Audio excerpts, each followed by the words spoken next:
Thank you, everyone, for being here on this really, really important topic. And I want to thank Congresswoman Craig for putting this together, and also something we work together on a lot of issues, particularly law enforcement and public safety issues.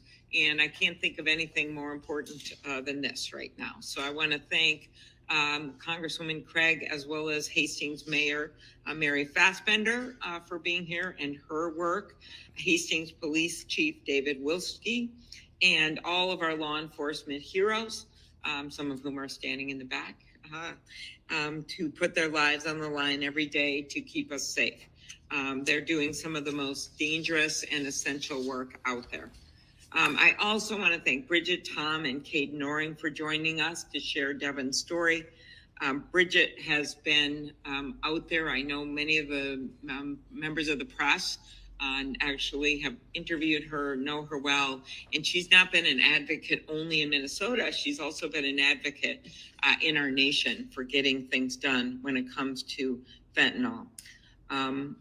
The parents that are here with us, thank you, including Michelle Hine from Fentanyl Free Communities, and law enforcement officers across Minnesota have made it very clear that tackling fentanyl is a top law enforcement priority in our state.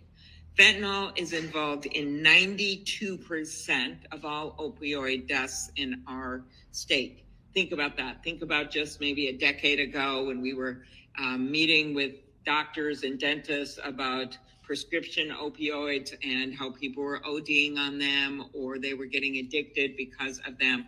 We've actually made some improvements on that front.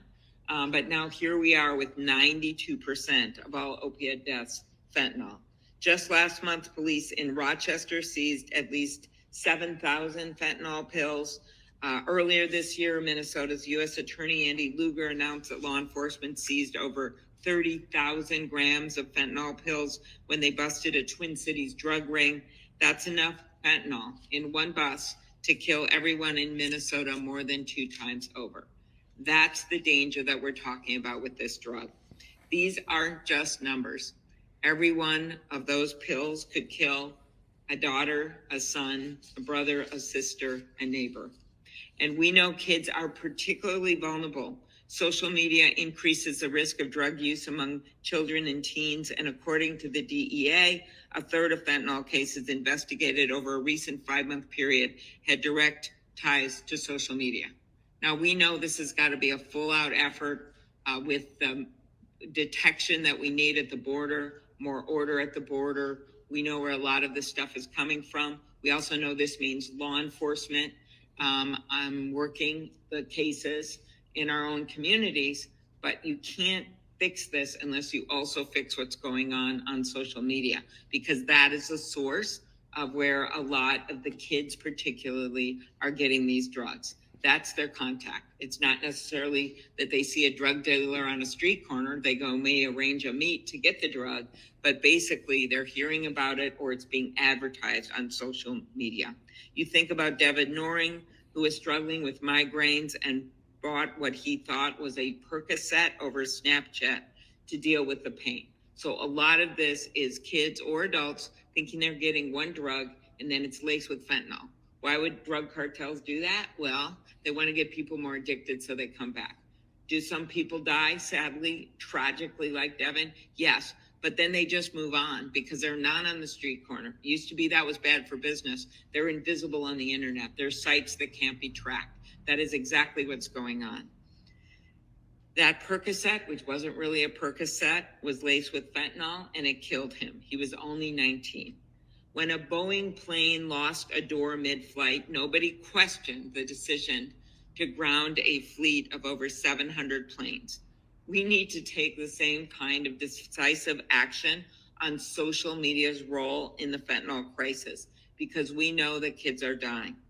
That's why I am working along with Congresswoman Craig, who is leading this effort in the House, to give our law enforcement officers the information and the tools they need to crack down on online fentanyl dealing.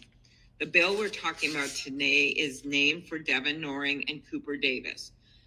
Cooper Davis was a teenager from Kansas who was also tragically killed by fentanyl and bought over Snapchat.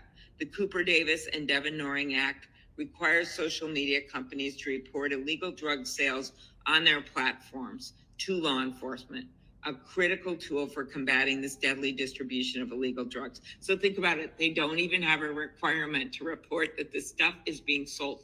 It would be like on your TV stations. You could not have ads for fentanyl on your TV stations. That would not be allowed under the FCC.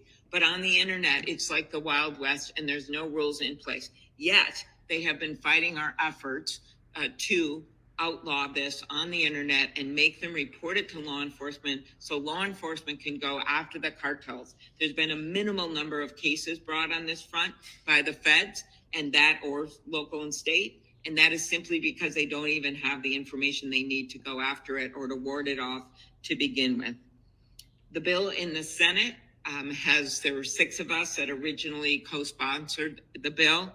Senators Marshall, Shaheen, Durbin, Grassley, and Senator Young of Indiana. So it was 3 Democrats, 3 Republicans. It's always been bipartisan. It went through the Judiciary Committee of the Senate with what we call a voice vote. So this was like a situation where it is headed now to the Senate floor. We have whittled away at a lot of the objectors to the bill. It's pretty embarrassing to say that you don't even want to have this reported to law enforcement. And so we are headed to the Senate floor for a vote on this bill.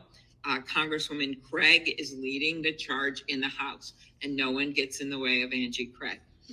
Every pill we keep out of our children's hands represent a life saved. That's why I'll keep working with federal, state, and local leaders, law enforcement, and Minnesota families to keep fentanyl off of our social media platforms and out of our state. And I know that Congresswoman Craig will as well. So with that, I'm going to turn it over to Angie, and then we'll hear from Bridget Noring as well as Police Chief Wilski. Thank you very much, and thank you for the beautiful high school in Hastings for hosting us today. Thank you. Good morning, everyone. Thank you for being here. Senator Klobuchar, thank you for those wonderful remarks. Chief Wilski, thank you for your leadership. In the Hastings community, thank you for your leadership. There's no community in my congressional district that has been hit harder by the opioid and fentanyl poisoning crisis we have in our country. I also want to recognize Shakopee Police Chief Jeff Tate, who's in the back here. Scott County is represented. The work that he's doing has been just extraordinary on these issues. He's on my Mental Health and Addiction Advisory Council, and also Dakota County Sheriff Joe Lico, who is doing an extraordinary job here in Dakota County to tackle these issues as well. Most importantly, though, I'd like to thank Bridget Noring and the family members who are here with us today, the Noring family, to mark the latest chapter in this fight to keep our kids safe and honor Devin's legacy. Devin Noring was an honor student right here at Hastings High School who loved playing football, making music, and skateboarding. He was adventurous and he loved his family. I'm told he was a protector to his siblings and his friends, and he would give the shirt off his back for any single one of us, whether we knew him personally or whether it was a stranger in need. I didn't know Devin. I know all of this from the many events that I've been to with his family over these last several years and from his obituary. Because on April 4th, 2020, Devin died in his sleep as a result of fentanyl poisoning. He was seeking relief from migraines and a dental issue. He bought what he thought was a Percocet marketed by a drug dealer on Snapchat. That pill turned out to be 100% fentanyl. He was 19 years old. Sometimes we get lost in the numbers and the nonsense that comes out of Washington. I know that directly. But we have to keep in mind the true, real cost of this epidemic in our country and in our community. Devin didn't want to die. Devin was murdered. Devin had a family who loved him dearly and a full life ahead of him. To have it cut short like that is nothing less than a tragedy. And Devin's family is not alone in their heartbreak. Cooper Davis from Shawnee, Kansas was 16 when he and 3 of his friends purchased what they thought was Percocet, again, on Snapchat. That pill also contained fentanyl, and Cooper died after taking only half of it. There are no easy answers to solve this issue. If there were, we wouldn't be talking about it here today, and people would not still be dying. But the reality is that this is a complex problem, and it's going to take an all of community support and bipartisanship to solve it. That's why I've been working across the aisle in the House and across this community to help do just that. Synthetic opioids are a national crisis, and we are not talking about it enough, and we are not doing enough about it as a nation. We must have more technology to detect the ingredients coming through the ports of entry at our southern border. We must prosecute the distributors who are preying upon our young children, our young people across our community. We must make sure that harm reduction tools like Narcan are more available in our community. We must continue to expand, like the good work that Bridget is doing right here in Hastings, education within each of our high schools and our junior highs, sadly, across our community. There's not one action that's going to make a difference, but together it can make a real difference. And today we're announcing the next step in that fight, a bill in the House that Senator Klobuchar, too, has been working on in the Senate, named after Devin Norring, to hold social media companies accountable for allowing drug trafficking on their social media platforms. Bridget, I cannot thank you enough for allowing me, in the introduction of this bill, to add Devin Norring's name to the bill. I appreciate you and your family so, so much.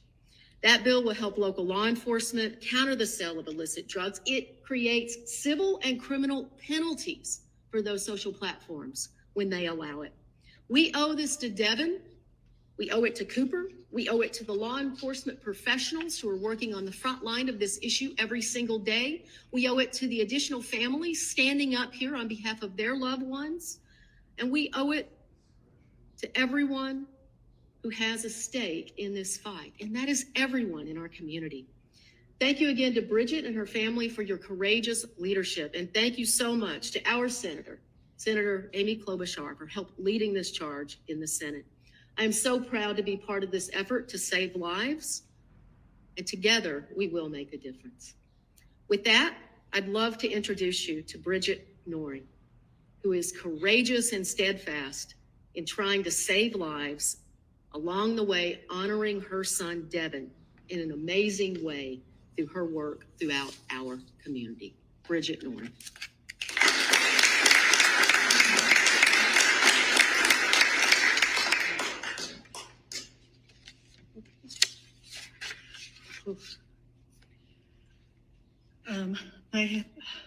My family and I want to begin by thanking Senator Klobuchar and Representative Craig for their tireless work battling the illicit fentanyl crisis, part of which requires taking big tech on head on. This came as quite a surprise and an honor to us. In fact, I actually put Congresswoman Craig to voicemail the day she called, and I was like, oh, I'm so sorry. But this is our son, Devin. He was just 19 when he died. Like Cooper Davis, he bought a pill unbeknownst to him on Snapchat, and it contained a lethal dose of fentanyl. Devin died at the height of the pandemic. He'd been suffering from migraines and dental pain before lockdown began. He was under doctor's care, and when the medical appointments got canceled, he thought he could turn to Snapchat to make the pain stop. It was after his death we found out Snapchat was where he went, and it's where we found a lot of these teens who have unfortunately been riddled with addiction or lost their lives here in Hastings went and obtained that lethal dose of fentanyl. We know now that social media platforms are the primary place where kids purchase all types of drugs, and that while most of them are not sold as illicit fentanyl, many of them contain it. After Devin died, we were in shock. We never thought this could happen to our family. We had countless conversations with our kid about social media, their social media responsibility. We had conversations about the drugs that are out there, but we didn't know this drug was out there. And we wondered every day for 4 years if there was something we could have done differently. But we've also gotten angrier as every day goes by, because in the years since Devin passed, nothing has changed. Our children and loved ones are still being preyed on by drug dealers in our communities, operating on social media platforms, including and especially Snapchat. In 2021, I had the rare opportunity to meet with head executives at Snapchat who were quick to point out that parents like myself and countless others have no recourse because big tech believes it is shielded by Section 230. And Section 230 is so antiquated. I don't think anybody ever expected it to come to this. This is after Snapchat executives bold-faced lied to our faces and claimed that in 2021, they had no idea that this was happening on their platform. And that as parents, we should have done a better job monitoring our children. Snap also told us that it hired a consultant to implement technology that would identify dealer accounts on the back end before they could reach more kids. And just last month, Rolling Stone uncovered the world learned that while Snap apparently had that technology, it chose not to use its own data. This means that more children, like the family standing next to me, and my son died because Snap chose revenue over available safety features that would have kept millions of children safe. We fully support the Cooper Davis and Devin Noring Act, and we are honored to have our son's name added to this bill because we have witnessed firsthand that social media companies fail to work cohesively with law enforcement while allowing drug dealers to continue business as usual on their platforms. We have witnessed firsthand the deactivation of accounts, and they wipe them out so that law enforcement loses months, if not years, worth of investigative work. And we have also found in many cases of reporting drug dealers ourselves that these companies ignore their own terms of service in order to keep engagement up by claiming that images of Snapchat dealers and Facebook dealers, Instagram dealers, doesn't violate their terms. Clearly it does when we're showing them the M30 pills. But we should all be angry that these companies are knowingly subjecting our children to harm because it makes them money. And big tech is also spending a lot of money behind the scenes trying to avoid regulation. They think they're untouchable. I can tell you Senator Klobuchar, Representative Angie Craig are on top of them, and they're not as untouchable as they think. They simply say when their products kill another child, we're sorry for your loss, is enough for parents like us. And it's not enough. It will never be enough. We support this bill. We work hard in our community because not one more child should have to die to protect big tech. If you think the parents are fed up, the children are just as fed up, the teens and young adults as well. The time for talking has passed. It's time for action. We need the Cooper Davis Act, COSA, COPPA 2.0, Stop CCM, Minnesota Kids Code. We need these bills passed. And I just want to say very big thank you to Senator Klobuchar, Representative Angie Craig, Sheriff Lico, Chief Wilski, Mayor Fassbender, all the families standing next to us. Our community has been so amazing. Miss Moss, I know you don't want to be put on the spot, but she's that one teacher that opened the door up here in our community to get us in, to speak to the kids, to help us educate and hopefully save just one life. I'm greedy, I want to save them all. And that's all I have to say. Thank you. I want to turn it over to Chief Wilski, who has just done amazing work in our community as well.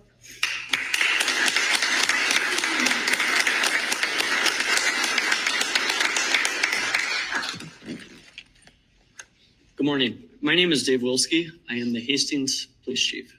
I would like to thank Congresswoman Craig and Senator Klobuchar for bringing this bill forward and for their continued support of law enforcement to assist in finding those responsible for selling illicit drugs through social media platforms. There are several Hastings police officers that still remember responding to the Noring household on April 4th, 2020, the day that Devin lost his life. In fact, some of those officers still communicate with the Noring family on a regular basis. And that just shows that this is impactful for the Noring family and the community as a whole when a tragedy like this takes place. Since that fateful day, we have supported and encouraged Bridget and the Noring family to continue and get the message out about fentanyl and the dangers of social media sales. I'd like to thank Bridget and the Noring family for their continued efforts to make communities aware of the dangers our youth face. The Hastings PD and Dakota County Drug Task Force and Washington County Drug Task Force diligently investigated this case for years and were successful in acquiring federal charges against the man responsible for selling Devin narcotics over the internet. In addition, investigators kept pulling at strings that resulted in a total of 19 federal indictments, 337,582 fentanyl pills, which was a state record, over 211 grams of powder fentanyl, 25 firearms were seized, and over $78,000 in U.S. currency, all from this tragedy. Due to the current constraints with social media, this case would have proven much more difficult and the outcome very uncertain. There's a place for social media, connecting with friends, sharing interesting life events, showing pictures of enormous fish that were caught on the 4th of July, even if you maybe hold it out a little bit too far and to distort the actual size of the fish. However, drug sales have no place on social media. The drug dealers in our communities can be very creative, and they are aware of the vast numbers that can be reached through these sites. Those that deal drugs have found these social media platforms to be effective and efficient way to sell their products, often without repercussions, especially when law enforcement has reduced investigative tools to determine what might have occurred. So why is it so difficult for law enforcement to find those selling illegal drugs on social media sites? In previous years, law enforcement has had some success in locating and prosecuting those dealers. But the trend recently is for sites like Facebook to add encryption to their platform. This effectively protects their users and does not allow law enforcement to retrieve the data, even with a search warrant. Make no mistake about it, the priority of social media platforms is protecting their clients. And this allows dealers to find buyers very easily and often remain anonymous. In addition, it is not uncommon for users of these sites to have numerous aliases, and this is true of dealers as well. This adds additional hurdles during the investigation to identify the author of a social media posting where sales of drugs was the intent. Hastings Police Department has been successful in charging third-degree murder in 3 cases in recent years, but a number of cases are unresolved, and our hope is that this bill will change that. The city of Hastings has experienced 5 drug overdose related deaths in the last 18 months, and the reality is 1 is too many. It takes several strategies to reduce and eliminate the drug problems in our community. Targeting those that are, education about the dangers of illicit narcotics, targeting those that are distributing and selling illegal drugs, tough prosecution for dealers, and recovery programs that can be made available to those that want to heal. The Hastings PD is committed to using available resources to determine who is responsible for these sales and charging them for their crimes. This bill will assist law enforcement across Minnesota with locating key evidence from those selling on social media and develop enough evidence for charges. This is one piece of the puzzle as we continue to prevent a tragedy like Devin and the Noreen family experienced. Thank you. Very good. Okay. Any questions on this? Right? Anything? Sure. Yeah, I mentioned that this would carry with it some penalties. So there are criminal penalties. And in the case of an initial violation, a fine of up to $190,000. In the case of a second or subsequent violation by a social media platform, a fine of up to $380,000. Perhaps as importantly, there are civil penalties. If a provider knowingly submits a report containing false or fraudulent information or omits information required by the bill, then they are liable to the U.S. government for a civil penalty of not less than $50,000 and not more than $100,000 per occurrence. So, look, most of these things are suggestions to social media platforms. This is not a suggestion. This is Congress needs to take this into their own hands and force these tech platforms to get these drug dealers out of the hands of our young people across our community. And we'll be happy to provide that in writing to you as well, the criminal and civil penalties. And so I think you all know that I've been taking on tech companies for a long time. As my husband said to our daughter last summer, be nice to your mom this weekend. She's taking on the 4 biggest companies the world has ever known, and she just got banned from Russia. So I This is not an easy fight. And as Representative Craig said, this is actually penalties, and that's why they're fighting it. And they don't want to have any regulation. I think they think that once you open the door to regulation for things like porn or things like fentanyl, that they're going to get more regulation. And I do think they need rules. These companies started out in a garage, they say. And back then, the US government and the Congress decided, well, and this is what Bridget was referring to, Section 230, we are just going to have no rules at all so that we can have innovation. Good thought. No ability to sue them for anything that happens. Imagine if that happened to any other entity in the US, what we would see. That's where we are right now. So there's a complete disconnect with what's happening on real media where they have rules, and on social media where it's the Wild West. So what we're trying to do here bit by bit is put these rules in place. To me, the quickest way to solve it is to get rid of Section 230, a bill that Senator Graham has long sponsored and that I support. And this simply says they can be sued. And that would create the incentive for these trillion-dollar companies. Many of them are trillion-dollar, most of them are billion-dollar companies, billions of dollars, to actually put the people in place so that and change the algorithm so this stuff is not happening and be more transparent. But right now, because we do not have the votes to get rid of Section 230, mostly because of their lobbying, I think that the smartest thing we're doing is what we're doing now. We're moving on kids issues, gotten a bunch of these bills through Senate committees on a bipartisan basis. I think 2 to 3 times now, Senator Durbin, Cornyn, Senator Grassley and I, you have there the chair of the Judiciary Committee, along with sometimes Senator Hawley and others, have just gone to the Senate floor and asked for unanimous consent for these bills, which means, is anyone going to be brave enough to come forward and object to this idea that you actually aren't going to have fentanyl sold on the internet and you're going to give the law enforcement the tools to take it down? Depending on the bill, people do come forward and object. But we're winnowing down the objections to on the bill I have on porn that has caused kids to commit suicide because they think they're sending a picture of themselves to get a girlfriend or boyfriend. We've had over 20 suicides last year. It's called the SHIELD Act. We're now down to 1 objection, Rand Paul. And so we're trying to move these either as a package where this bill would clearly be part of it, or we're trying to move them at 1 by 1 on the Senate floor. And then we believe there'll be support in the House as well. So that's been going on now for the last few months, where we've gotten very aggressive about pushing our colleagues now that we've gotten these bills through committee. So this bill, as Congresswoman mentioned, has actual penalties.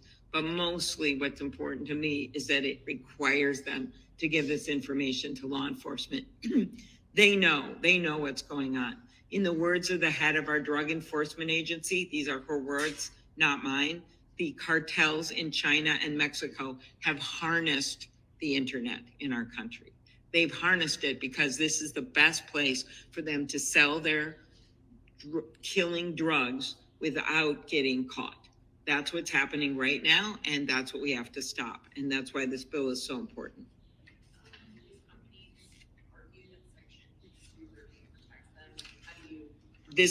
Right. So there are a series of these bills, which are some of the ones that Bridget mentioned are actual exceptions to Section 230. It makes it very clear.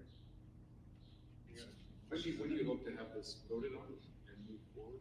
What's the timeline looking like? I'll let Congresswoman Craig talk about the House. In the Senate, like I said, we've been pushing these forward to try to just get it to everyone to agree.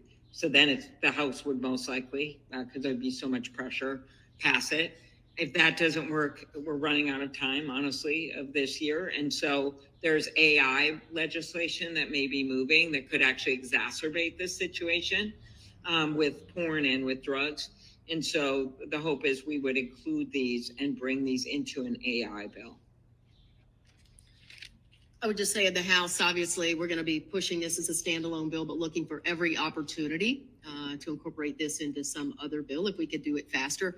look, this bill should have been passed yesterday in America. Section 230 should have been repealed yesterday in America to create additional liability and, actually put some guardrails on tech companies. So the senator and I will be working very closely to see what the best path forward is in the House. And I'll be working really hard to continue to build the list of co-sponsors in the House so that we can have strong support, bipartisan support from both the Senate and the House. Anybody else on the legislation? Okay, all right, thank you. Thanks, everybody.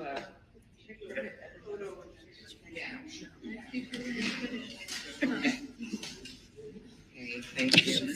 It's really good. She becomes such an expert. I know, sadly it is. Okay, should we do Yeah, let's go. the window is an extra now?